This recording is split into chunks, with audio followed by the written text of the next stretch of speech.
سلام دوستان، من منتظرین هستم. خیلی خوش اومدید به یه ویدیوی آموزشی دیگه. کل ویدیو آموزشی داریم.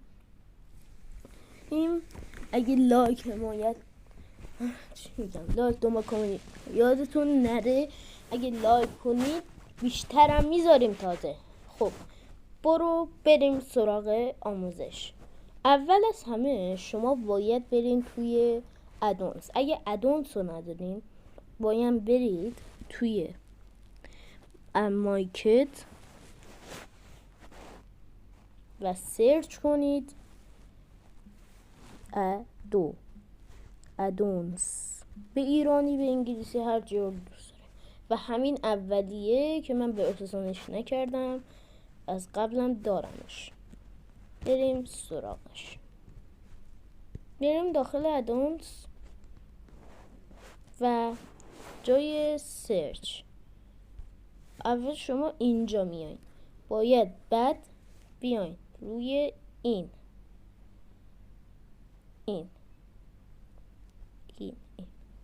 اوکی. میرین روی این و میزنین روی این و انگلیسی، من که سیو دارم انگلیسی می نویسید. این اگه میخوای عکسش رو بگیرین یا چیز کنید برید. من که منتظر میمونم. خب وقتی که اینو نوشتین بچه ها، یه ویدیو گذاشتم که هنوز فکر کنم داره آپلود میشه. بودم که خونه زیر درخت. حالا اون ویدیو رو میذاریم و گفتم یه وسیله خونگی و اینجور چیزا آوردم که خیلی خفنه. نگاه کنید اصلا کلا همه چیزو داره.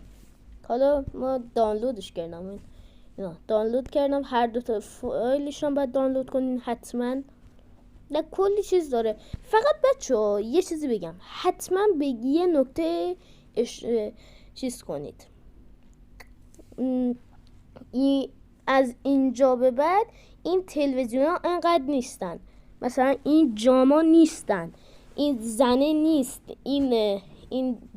اینو بعدش اینا اصلا نیستن. اینا نیستن به جز این تا و اینجور چیز. درخت هم هست. حالا اینا نیستن، واقعا بروسسانی باید بده واسه گوشیش. وقتی که وارد بازی میشید، حالا من وارد بازی بشم. وقتی که وارد بازی شدین دکمه